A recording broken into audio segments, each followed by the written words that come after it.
You lose to understand what relationships should have because you tend to express yourself based on feelings. Is cheating forgivable? Yeah, cheating is forgivable. It takes a strong person to forgive. When a person is cheating on you, they did not cheat by accident. They cheated because it was a decision they made. Can someone date a broke person? For men, money gives them power. Yes. Money gives them power. For women, money gives them freedom. And this is why I always tell men, don't marry a woman that cannot support you financially on, social platforms and all that. So what happens? At the end of the day, morality has been lost.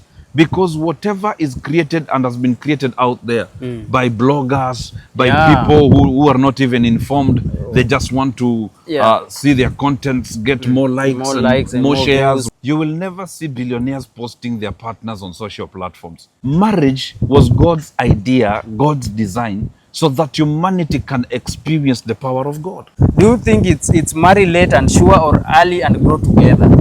So now, the foundation of the relationship determines the growth. Yes. So it comes from the intention to make sure that the foundation is strong or either weak. The intention from beginning will determine the foundation. Now, the foundation will determine if the relationship will grow.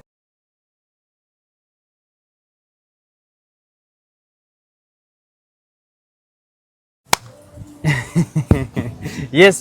Hello guys. Of course, it's your guy Don Jeffrey. Welcome to this amazing channel by the way. Remember subscribe, like, share and comment. Na today bado tuko na ule mgeni wenyu wenye mulipenda, anaitwa Mr. Salim Cyrus KE. In fact, as you watch this video, I'll make sure waende wa subscribe, si ndio? Subscribe to Salim. Yes. Salim Cyrus KE. Yes, YouTube channel. Nitapost hiyo link hapo chini. Make sure subscribe, follow TikTok pia ni Salim. Bado kuna mambo mengi, and thank you so much. By the last topic we talk about spirituality na watu walipenda sana. Yes. Walipenda sana na leo akanituma nikuje tuguzie. Unajua unasikiza kenye watu wako wanakuambia. Yes. Wakasema tuguzie relationship kidogo. Of course kuna ndani kuna topics mingi, you know. Leo there's love, kuna trust, kuna challenges na what really makes them last, ndio? Yeah, so today kwanza hali yako iko vipi? Nimeruka sana. It's good. First acha niangalie kamera vizuri. Wanione. So one of the things is that every other day is a blessed day.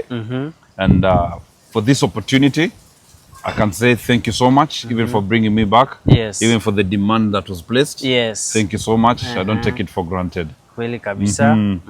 Yes. So when you hear the word relationship, what's coming to your mind? Yes. You know, when we hear the word relationship, people get to understand it differently because what we associate the word relationship with most of the time it's between male and female, but we tend to forget relationship is broad. You can be in a relationship with a fellow man and not based on sexual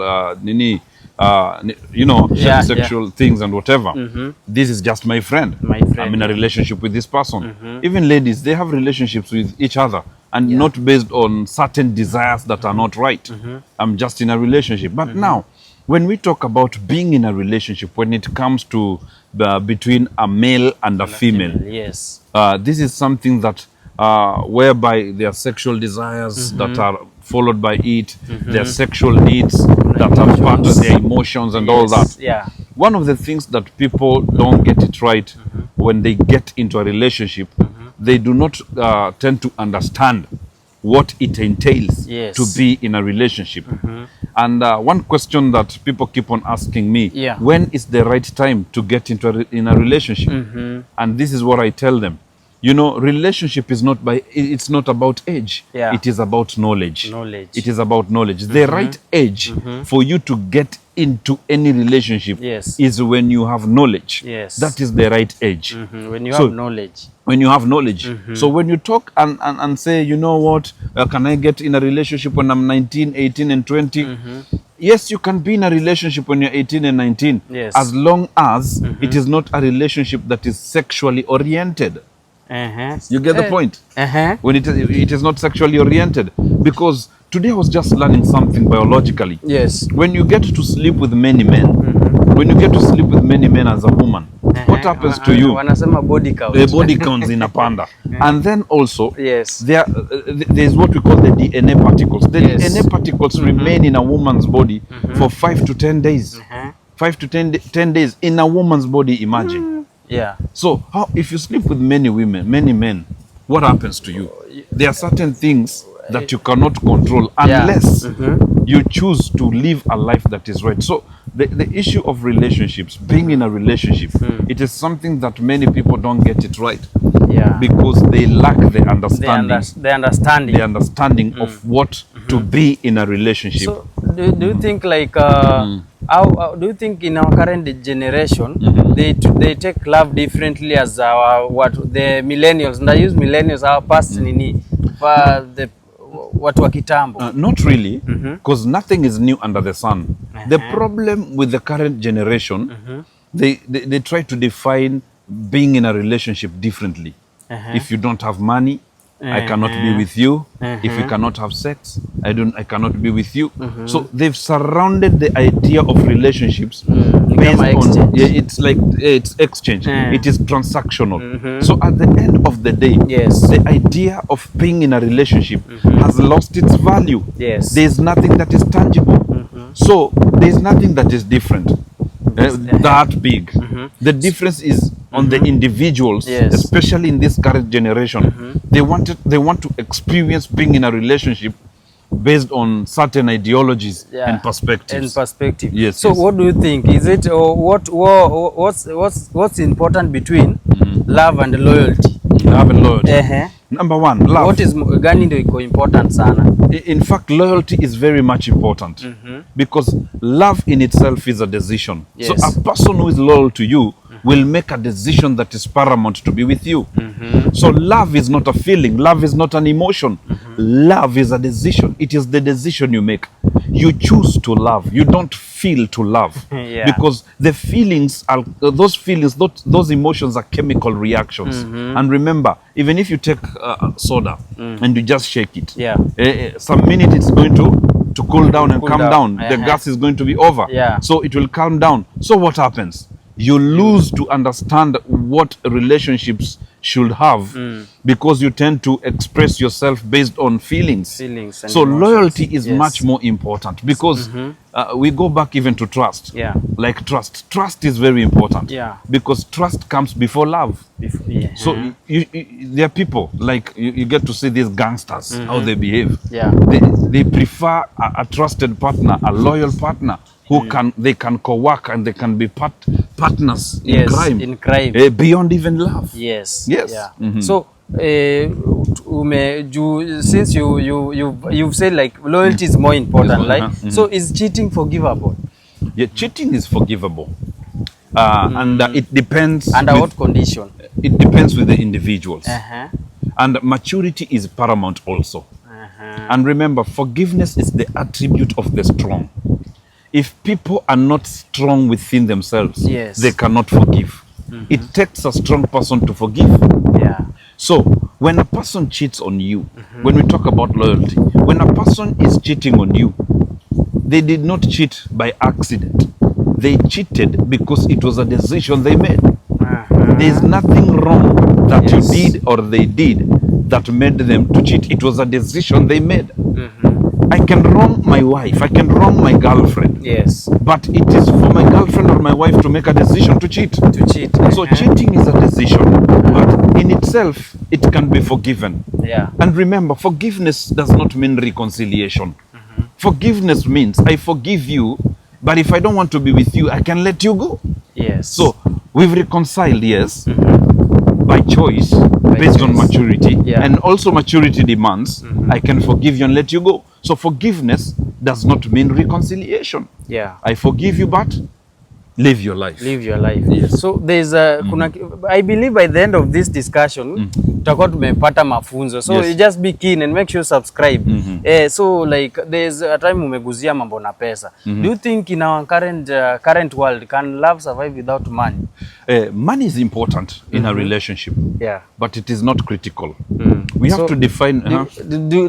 Can someone date a broke person? Like kama in our generations, kizu wanasema, most of the ladies wanasema ile, they don't value broke people, kitu kama hiyo. You see, for men, money gives them power. Yes. Money gives them power. For women, money gives them freedom. They can do whatever they want. Yeah.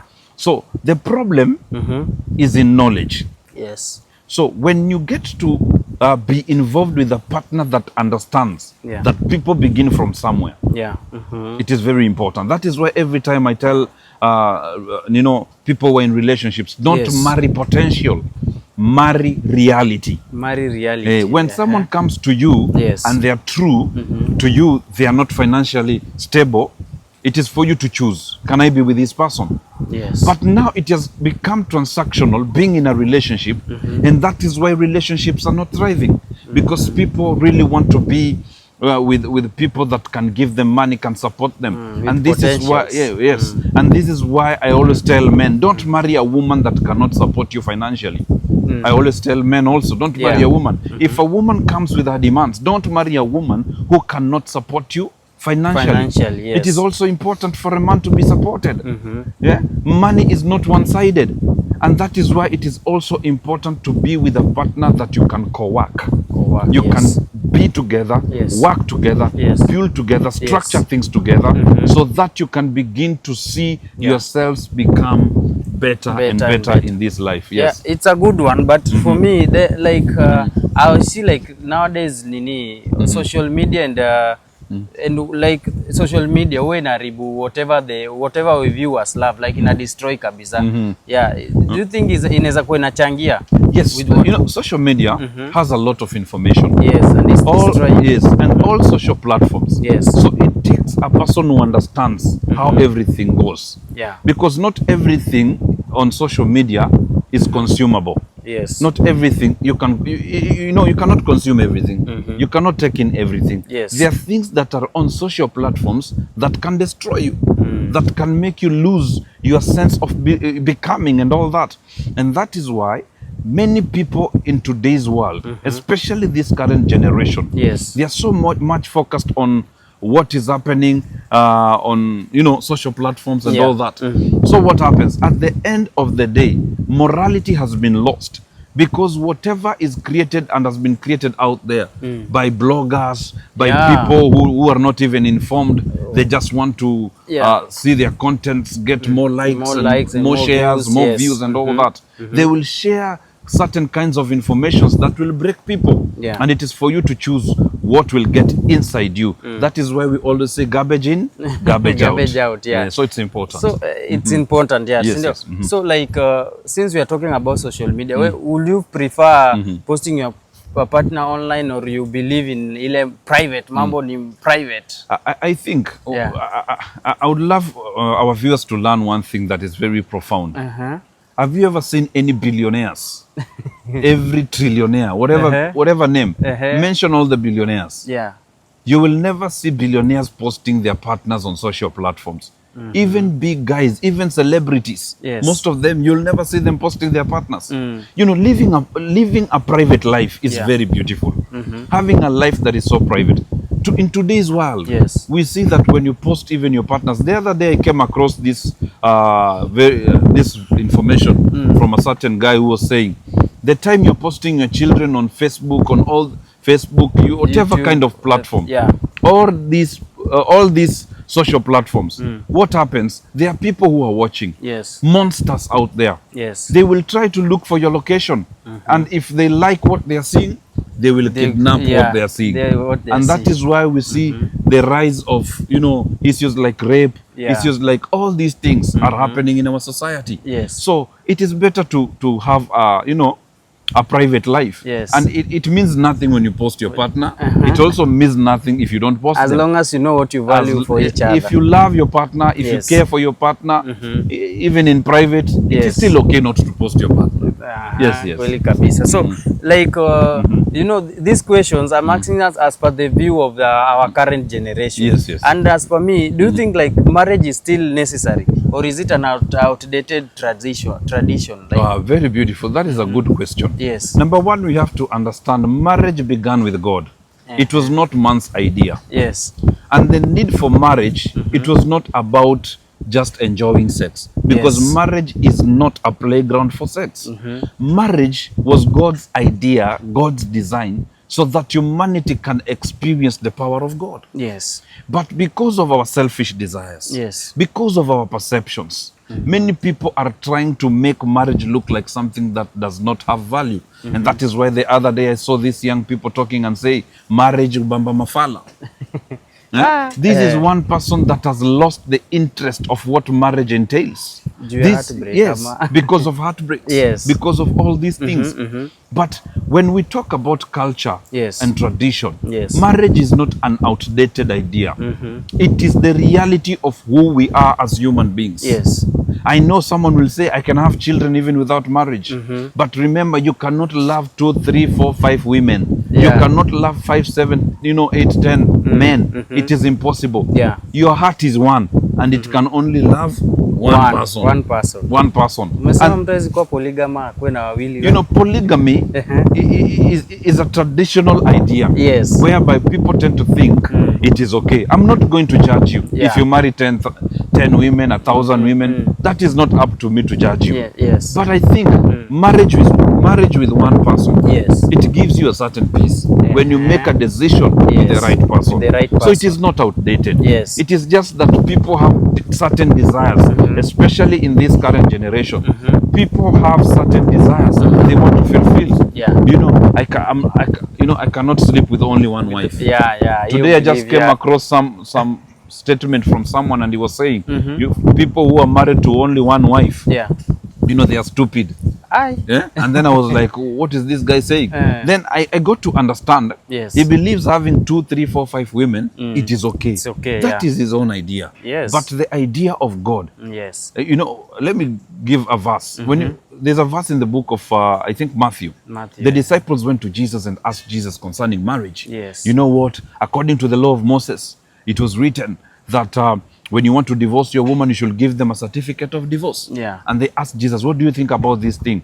And Jesus told them, Yes. Moses gave you that law because your hearts were difficult. Yes. Your hearts were so hardened. That is why Moses gave you the law of divorce.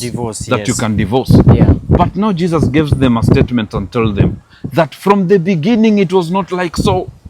So Yeah. the idea of marriage, from beginning, it was not like how we think. Yes. It was totally different. It was yeah. between only one man and only one woman. Yes. Not between Adam and Steve, but between the male Yeah, and the female. And the female. Yes. Yes. So hiyo kumaanisha sisi we don't hiyo story na mambo ingine tuachane na that is deception. wanaipea story ya forex anyway. Exactly. Yes, that is deception. So because mimi kuna mtu aliniambia like life begins at 40. So is it better to marry late and sure, or early and grow together? Because mimi as per me naonanga like when you life begins at 40, you've gathered your wealth. Me, I always feel like when you will not find the right partner for you. So do you think it's marry late and sure, or early and grow together? One of the things that you need to understand, Yes. there are 3 things in this life Yes. that people do not understand. When in your 20s, Yes. build your life. In your 30s, get it right. Yes. In your 40s, be at peace. So when we tulia kidogo. In your 20s, build your life. build your life, In your 30s, get it right. get it right. In your 40s, be at peace. Be at peace. So when we say Man. life begins at 40, Yes. it only means it is a place whereby now you need Yes. peace of mind. It is not a place of just trying to think that you just want to do life differently Yes. in a way that does not make things better. It is a place of understanding that, you know what, I'm in marriage, Yes. and I want to do it Yes. in a way that gives me peace. And that is why it is important for people to understand life begins at 40 when you planned yourself well Yes. in your 20s and in your 30s. Hey, Yes, yes. So kujiplan in which hebu guzia tu kidogo yao planning yourself because by then 20 when in your 20s unajua wanasemanga mtu anakuanga amechanganyikiwa ile design you want to be of course I'm in my 20s but you know ile pressure you want to make money, you want to be wealthy, but now you know in your 20s when unajaribu kujirealize, unajaribu kutafuta what works for you. Yes, yes. Because nowadays tunasema education tuseme ni scam kiplani but kitenda kutoa block na kutoa block. So like unajua vitu mingi ziko kwa mind, so strategy like what can you advise, a little bit advice tukitoka kwa relationship kidogo, ile advice kidogo you can give us as the sisi vijana Gen Z. Yes. No, what I can say is you know, current generation, yes, they have a certain kind of pressure and they really want to get it right as soon as possible. Yes. And that is why we get to see things like Forex and all those issues that people are talking about. Yes. The reality is this. Yes. You have to build yourself emotionally, psychologically, that is mentally, physically also, you need to be okay, emotionally and spiritually. Yes. Those are the areas that you need to work on so that you can become better in this life. Yes. So in your 20s, you need to find yourself. Yes. You need to find yourself so that in your 30s you can get it right. And things can be better. Yes. So that also in your 40s you can begin to enjoy the beauty of life. Yes. You get? So I can advise all the young people in this generation that the only way to become is when you have knowledge. Knowledge is very key. Yes. In fact, if wisdom is even much better, and understanding makes it much better. So it is for you to make it right and to make the right decisions that are going to build you and structure you for what is futuristic. So do you like what do you think always kills a relationship? Yeah. The intent. What kills the relationship is the intent. Intent. From the beginning, were you intentional to be in that relationship? If you were never intentional to be in that relationship will eventually die.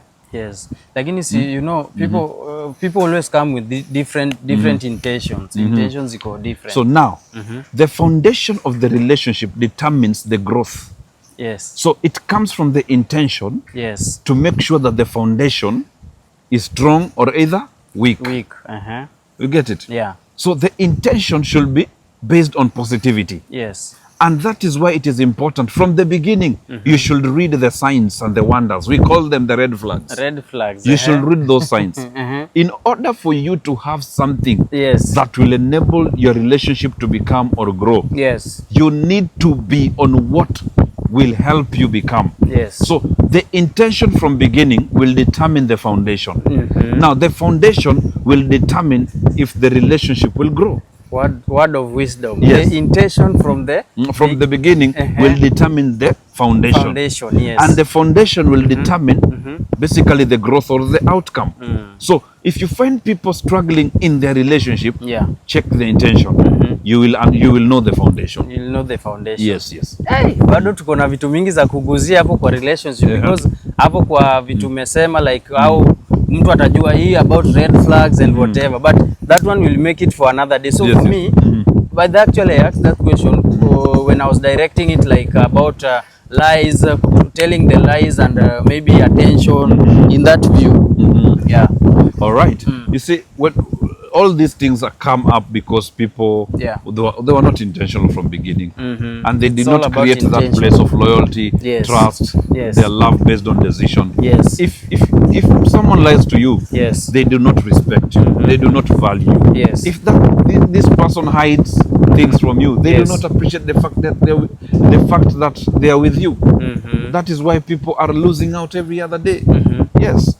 So tukimalizia tupe siri kidogo at least our viewers wafurahie what they can go try out waone. Of course I know there are many people struggling with relationship and as per my they should tell us on what they should give us a comment over there on what should we discuss on about relationship because as per me I feel like many of us are suffering.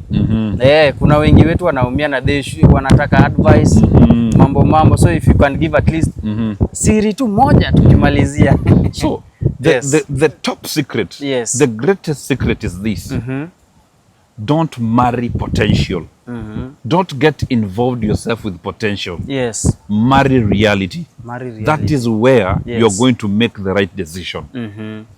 When they present themselves to, on how real they are, yes, that is where you can make the best yes, decision concerning your life.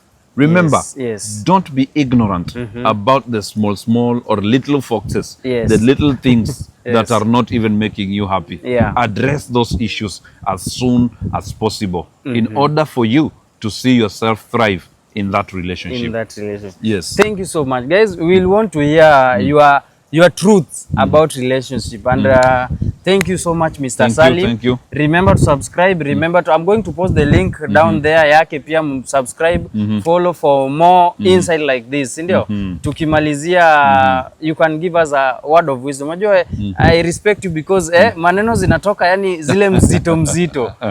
Yeah. So knowledge is fundamental, and knowledge is what will help you to get into anything in this life. Yes. Is it business? Is it relationship? Yes. Is it whatever you desire? Yes. Whatever is in your heart. So the most important thing is for you to understand knowledge is the place for you to begin from. So don't get into anything without understanding what it entails to be in it. Get it right every other day. Like I always say, for those that want to get married, marriage is an empty space, and we all bring who we are into marriage. We bring our personalities, we bring our negativities, our positivities. So it's for the one who is in it to choose if they can handle whatever you're bringing. Thank you so much, guys. I want to know what should we discuss about next time, and if you find it interesting, remember to subscribe, like, share, and comment. Until next time.